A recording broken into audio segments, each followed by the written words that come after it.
Tangibilisco here to explain why the moon looks red during a total lunar eclipse.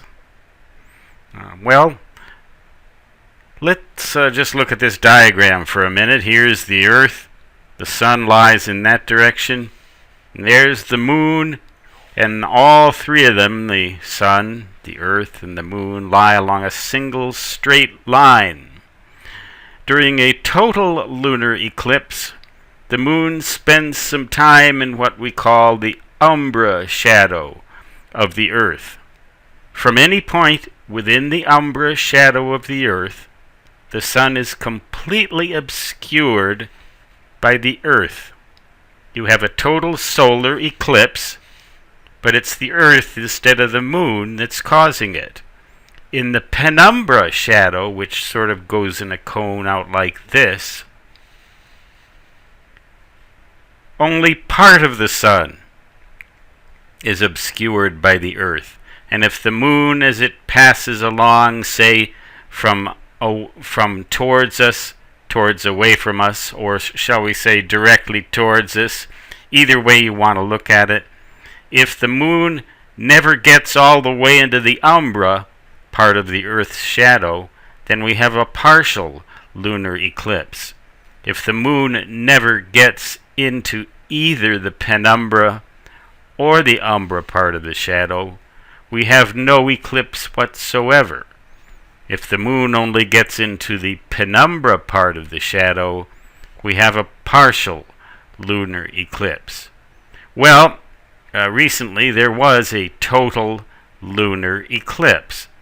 That is to say, the moon spent some time in the umbra shadow of the Earth. And during a total lunar eclipse, when all of the moon lies within the darkest part of the Earth's shadow, the moon has a sort of a coppery or bloody color to it, usually. Why is that? What makes the moon look red like that when that happens? It almost always does. Well, it's really rather simple when you think about it. As sunlight passes through the Earth's atmosphere, and a little bit of it gets into the umbra shadow anyway, the Earth itself is completely covering the sun, but some of the atmosphere lets a little bit of sunlight through. And just as the sun is almost always red at sunrise or at sunset, not always, but almost always, so this color within this umbra shadow, caused by sunlight passing through the Earth's atmosphere, is almost always red.